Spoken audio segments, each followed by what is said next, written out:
Hey, alchemist. Did you know that there are three sets of laws that govern human nature? The first set of laws are the physical laws, and those are the laws like the law of gravity, time and space, cause and effect. Then we have the societal and the religious laws. These laws help regulate society, like having our traffic laws, having a posted speed limit, stop signs, or of course there are the Ten Commandments or the Sharia of Islam. But these are all about structuring social order. These laws govern humanity, yet we can choose to observe them or not. We may decide to refuse to acknowledge that our actions have consequences, right? We may decide we want to blame somebody in our life for a tough situation that we are in right now. Or maybe we don't pay attention to the speed limit, right? Or we commit a crime. But see, this can lead to living a life where we feel that life happens to us. We might feel out of control or disempowered. We might be in victim consciousness, thinking that we can't be happy unless something in our life changes, right? Something out there. And if that doesn't change for us so we can be happy, we may feel disempowered. But see, this means we're being controlled by external forces. To see in the world as a mystic and act in the world as an alchemist, we require our soul to intervene on our behalf because we are changing our way of thinking and acting. We're shifting our consciousness. But see, our innermost self does not learn spiritual and mystical truths. We have to awaken to them. I mean, we can read all the books, we can memorize everything, but that doesn't mean we will experience a mystical transformation. Now, we have had two very famous teachers. Well, we have many famous teachers in our history, of course, but the Buddha and Yeshua the Christ, they embodied love and what it means to be enlightened.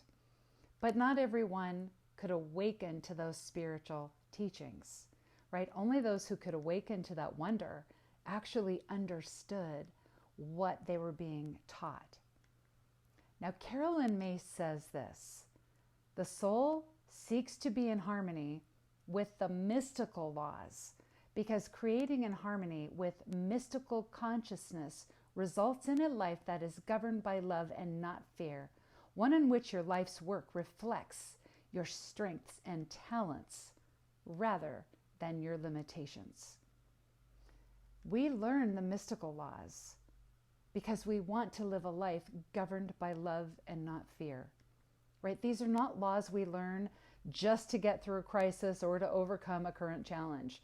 This would be like going on a diet and then reaching goal weight and then going back to our old way of eating, which is what made us have to go on a diet in the first place, right?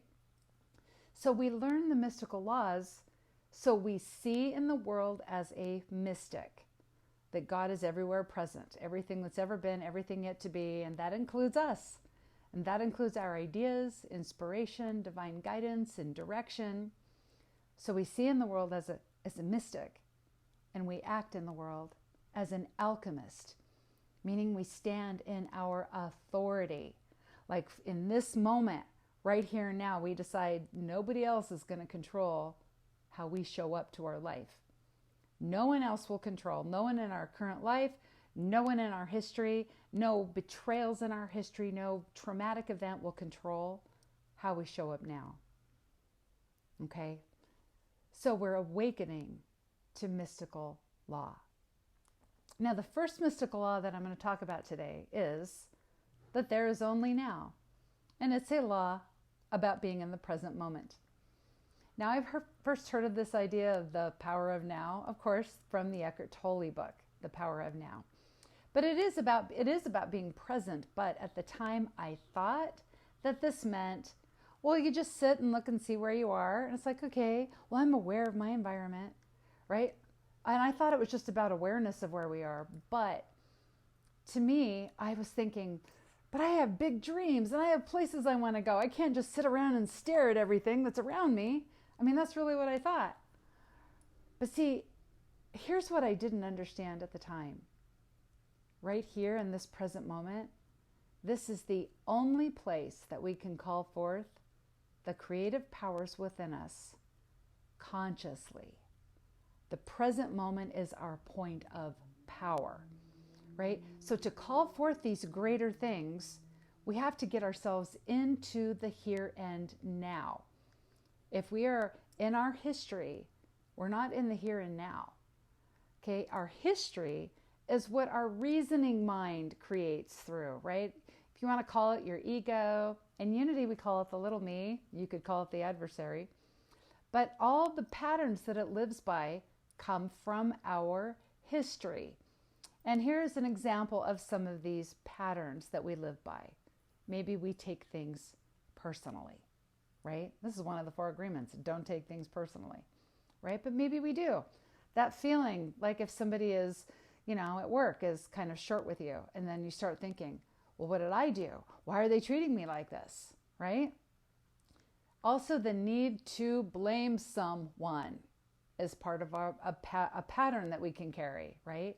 We blame someone, and really what we're doing is using them as an excuse for not moving forward in our life. Now, it's true. Somebody may have done something to you and it is their fault. For example, if somebody rear ends you in your car while you're driving, it is their fault, right? It is their fault. But if you hurt your neck and 10 years later you're still saying, well, if I hadn't been in that car accident, right? No matter what has happened to us in our past, even if it is somebody else's fault, we still get to choose how we show up right in this moment, okay? Maybe we have a need for an explanation of why something happened. Okay, this is something else. It's an old pattern from our history.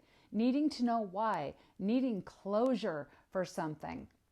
But this can be really complicated, can also be very convoluted. Okay, imagine that person that rear-ended you while you were driving. You want to know why did they do that, right? And maybe it turns out, maybe they say they were distracted. Okay, why were they distracted? See, it just doesn't end, right? There's cause and effect that just keeps going and going and going. And chances are, even if we got a really good reason why, it may not even help. It may not actually give us the closure that we want. Another pattern of thinking from our history is a desire to punish or hurt others because we are suffering, right? It may be that someone did something and it hurt you and you want some justice, right? But sometimes what also happens is that we are hurt by something in our past, but we don't feel safe to confront the person that hurt us. So we just get really angry, really frustrated, and we take it out on the people around us who we feel safe with, right? I mean, imagine somebody who works in an office and they're treated very badly by their manager, yet they're afraid to confront the manager, so they come home and take it out on their family, right? All that frustration. Sometimes we look in it, we find out that our suffering self is our primary power identity. Okay, for example, I remember when I hurt my back in 2018, and I did legitimately hurt my back. Like, dang, I was kind of messed up for a little while. But I remember when people would ask me to do stuff and I didn't want to do it, instead of just setting clear boundaries and saying, no, I'm not up for that. No, thanks. No, I don't think I want to do that. No, I would say, oh, I want to help, because I was a people pleaser, right? Big time. I really want to help, but my back is so out right now. I just can't even do anything, right? I worked in the healing arts for 20 years, and I saw some of my clients, they had like long-term fibromyalgia or chronic fatigue, and yet it got them out of stressful family events that they felt like they couldn't say no to, right? So our suffering self as a primary power identity, it gives us a peculiar type of privilege, right? This is what Carolyn May says. Gives us a peculiar type of privilege, okay?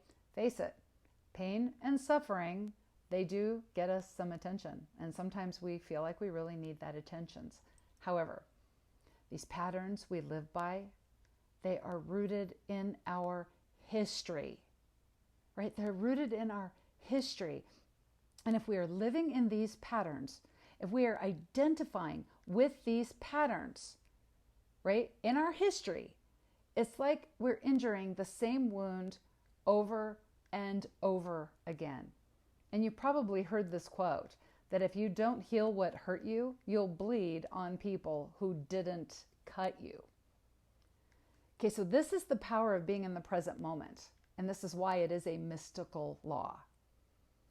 It's not a reasonable law, right? It's mystical.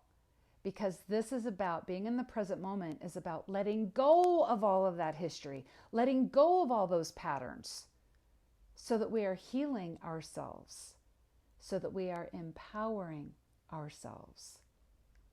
But see, this is the thing, to stop living in our history, we have to be able to let them go. So to fall into harmony with the here and now, something we can do that's very powerful is to change our vocabulary. To say, like, wait, I see in the world as a mystic, and I am acting in the world as an alchemist. But to see in the world as a mystic and to act in the world as an alchemist, we have to give up blaming and complaining, right? We have to give up our blaming and complaining, because the implication here is that, well, life's not fair and I have no power over my life and it's somebody else's fault. So now I'm stuck. Now, when I went through the complaint-free living program for the first time in 2007, that is when I discovered what a powerful tool complaint-free living is for really changing our vocabulary. When we start shifting our vocabulary, we start shifting our consciousness. Okay? So, change our vocabulary. And remember, I see in the world as a mystic. I live in the world as an alchemist. Now, the second practice that really helps us to live in the present moment, and this is a mystical law, which is the practice of forgiveness. The necessity of forgiveness is a mystical law, right? Forgiveness is not a reasonable act. It is a mystical one. In fact, forgiveness, it is recognized in the holistic health field as having a practical application in terms of healing. And there has been research that has concluded that the ability or the inability to forgive affects the outcome of somebody who is experiencing a serious illness. So people who have a forgiving nature, they increase their own chances of recovering as opposed to people who don't. Now, there's a lot out there on the power of forgiveness. We already know that we should be practicing forgiveness. And we already know that it's not about the person who actually did the thing to us. And forgiveness it's not about saying what they did is okay, right? Forgiveness is something that's between us and our soul, something between us and God that is happening. Okay, but a genuine act of forgiveness, it takes place within us, right? It takes place where our disappointed and angry and hurt, abused ego wants to hold somebody else accountable, right? Our ego, right? Our little me keeps us living in the belief system of life not being fair, right? Life's not fair. Life's not fair. I'm a good person.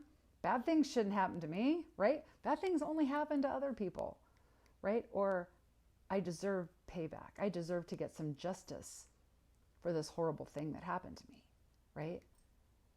So forgiveness doesn't make sense when somebody's done something really terrible, because it's not a reasonable action. It is a mystical action between us and the God of our hearts. Now back to these two powerful teachers. We had Buddha, was the cosmic archetype of compassion. Buddha saw that the dark side of human consciousness was there because it's so hard to let go of things that hurt us. It's so hard to let go of the conditions, right? So that we can find our innermost nature. It is so hard to let go of this stuff, right? And in the Buddhist practice of compassion, really there was nothing to forgive because he had such a deep understanding this is a struggle that humanity has. Now, teacher Yeshua, the Christ, was the cosmic archetype of forgiveness. This is funny because I actually thought that he would be the cosmic archetype of love. But no, forgiveness. Because the power to know God directly and intimately comes with a price. And that price that we pay to know God directly and intimately is to see God in all things, to see God within ourselves in all of life, even the person that doesn't eat, vote, pray, or parent like we do, right? To see all of life is sacred, to see all of life as sacred, right? And to commit ourselves to the practice of seeing all of life as sacred. The price that we pay to know God intimately and directly within us is to know who we are, that we are an expression of the divine, and that we are here to demonstrate that, right? And that we know how we serve. We serve by witnessing the divine in others. We serve by living this truth. And that is the price that we pay. That's the price that we pay to know God intimately and directly. And to be able to do that, we have to be able to forgive. And that's hard. So to fall into harmony with forgiveness, we want to start with prayer, right? Start with prayer. Forgiveness is not a reasonable act. It is a mystical act. So in our prayer, we want to start with, okay, please help me see this a different way. How could I see this differently? Please help me to let this go. How do I heal my hurt? I don't know where to go from here because I can't let this go. What is the next thing that I can do? If we stay wounded, we stay anchored in our past and we keep injuring the same wound over and over again. So, after prayer, starting with prayer, another choice that we have is to accept that our wound is an initiation into mysticism, right? Into our cosmic evolution. Accept that our wound is an initiation, and then we nurture compassion and wisdom within ourselves. Now, Carolyn Mace also said this: from a broken heart comes a heart that can recognize and identify with the pain of others. A wound such as that must not be wasted or buried in self-pity. Okay, I'm going to say that part again. A wound such as that, such as your greatest betrayal, your greatest hurt, your greatest heartache, a wound such as that must not be wasted or buried in self-pity, but brought into the light and examined, reflected upon, and used as a lens through which the lives of others are better understood. Right? The wound, well, that is the place where the light enters in, isn't it? So here's our call to action this week. I'll give you an affirmation. I am designed to be in harmony with the divine. Okay, let's say that again. I am designed to be in harmony with the divine. Now this stuff is hard. It is easy enough to sit and listen to it. Yeah, I'll just sit and listen. I'm going to listen while I play solitaire on my computer. I'll listen while I'm driving and running errands or cleaning my house. But it's actually incredibly challenging to put all of this into practice. I would like to remind you of the 5 principles, right? God is all things, and that means me. And I create my experiences through my way of thinking and acting. Affirmative prayer and meditation align me more deeply with the infinite within. And it is not enough to know these principles. We must live them. Okay? You can find the Unity principles on our website. In fact, I'll put them in the comments for this too, or the description. But the Unity path and practice is a practice to go deeper. I know it looks simple. It looks simple. It sounds simple. But so does dieting. Dieting sounds simple, Just stop eating the bad food. Yeah. Until Monday morning when you're starting your diet. Right? Here's the thing. It's easy to play in the shallow waters, right? Because the water is clear, you can see what's going on, but the treasure is gone. In the shallow waters, the treasure's already been picked clean. And that is not what is calling to you. What calls to you are the treasures of the deep. And it is these teachings that take us on the deep dive to where the treasure is. We learn about these laws because they represent a higher level of consciousness, and that redefines our relationship to power and creation. So we are no longer stuck in an identity from our history, from our wounds. We move into our true, authentic identity, which is you are created in the image and likeness of your Creator, and you are here on this planet to call forth greater things, to create as the all, right? As the all creates in the universal, you are here to create in your life. And you cannot do greater things if you are stuck in your wounds, right? So here's our invitation for this week. At some point, lots of us will probably be faced with a challenge, okay? And when faced with a challenge, if we can right away go to the unity principles, God is all things, and that means me, and God is unfolding them through the events that I'm experiencing right now, right? If I can remember that I create my experiences through my way of thinking and acting, I'm just remembering that I'm an expression of God.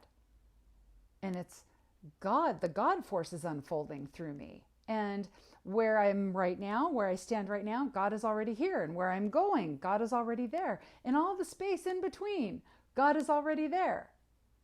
Right? So we're just remembering this mystical truth. Right? That we're the physical expression of God walking around on this planet, playing the game of life. And then we want to remember why we do this. Why are we doing this? Because it's a lot of work, right? Why are we doing this? I'll tell you, I'm doing it for my family, for my loved ones, for myself, for you. Why are you doing it? Probably for your loved ones. Because we are here to live a life that is governed by love, not fear. Living a life governed by love? Well, this is how we create heaven on earth. So until next time, remember, you are divinely designed to do all of this. You are a one-time, one-of-a-kind cosmic event. In everything you do, you are blessed. And so it is. So it is.